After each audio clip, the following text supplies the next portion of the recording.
বাচ্চাদের জন্য ভীষণ মজার আর পুষ্টিকর একটা রেসিপি আজকে করে দেখাবো। অবশ্যই দিয়ে দেখবেন, বাচ্চা কিন্তু মজা করে খাবে। এই রেসিপিটা আমি আমার লাবিবকে কিন্তু ছোট থেকেই দেই, ও কিন্তু মাশাআল্লাহ অনেক পছন্দ করে। এখানে আমাদের লাগছে আলু, ব্রকলি, ডিম। ব্রকলি না থাকলে তার পরিবর্তে আপনি অন্য যে কোনো সবজি দিতে পারেন, চেষ্টা করবেন কালারফুল সবজি যেন হয়। এখানে আমি দিয়ে দিচ্ছি আলু, ব্রকলি। আমি আমার পরিমাণ অনুযায়ী পিস পিস করে কেটে নিয়েছি। আপনি বাচ্চার বয়স অনুযায়ী, টেক্সচার অনুযায়ী নিয়ে নেবেন। এখানে আমি দিয়ে দিয়েছি আমরা যে ভাত খাই বড়দের, সে ভাতের চাল দিয়ে দিচ্ছি একটু রসুন পেস্ট, দিয়ে দিচ্ছি একটু আদা পেস্ট, আর দিয়ে দিচ্ছি একটা ডিম।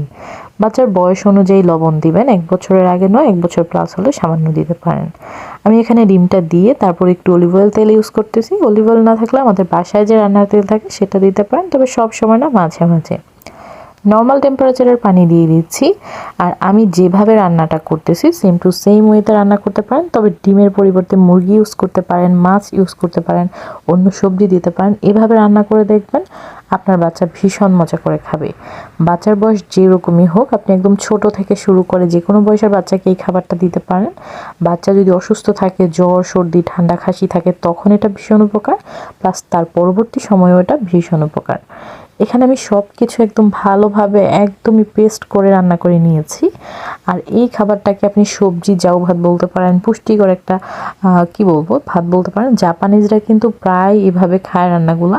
ওরা সবজি প্লাস হচ্ছে যে আমরা ভাত খাই, অল্প একটু চাল দিলে দেয়, বা যেটা ইউজ করে একসাথে মিক্স করে ওরা এভাবে খায়। এই জিনিসটা কিন্তু ভীষণ এনার্জি দেয়, বাচ্চাদের জন্য ভীষণ উপকারী। এখানে ডিমটা দেখেন ভালোভাবে হয়ে গিয়েছে, একদমই ভালোভাবে রান্না করে নেবেন। সব কিছু যেন একদমই নরম সফট হয়, কাঁচা কিংবা অর্ধ কাঁচা যেন না থাকে। আমি এভাবে নেড়েচেড়ে রান্না করে নিয়েছি। আপনার বাচ্চা ছোট হলে আপনি ম্যাশার দিয়ে ম্যাশ করে একদম মিহি করে নেবেন। এখানে যদি বাচ্চার বয়স 8 মাসের নিচে হয়, বা হচ্ছে আপনার বাচ্চাকে শুধু কুসুম দেন, সেক্ষেত্রে কুসুমটাই দিবেন। এখানে আমার খাবারটা রেডি। আমি খাবারটা এখন বাবুকে পরিবেশন করব। আর এই যে আমি এখানে সবটা ডিম দেইনি, ওকে আমি ডিমটা অর্ধেক করে এক বেলাতে দিয়েছি, আর অর্ধেক অন্য বেলাতে দিয়েছি। দেখতে কিন্তু অনেক লোভনীয়, প্লাস এটা কিন্তু খেতেও ভীষণ মজা হয়েছে।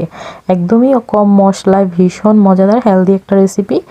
এইভাবে করে আপনি বাচ্চাকে সপ্তাহে 2 দিন দেওয়ার চেষ্টা করবেন। এটা বাচ্চাদের শরীরের জন্য ভালো, প্লাস হচ্ছে বাচ্চা খেতেও পছন্দ করবে, রুচিও বাড়বে।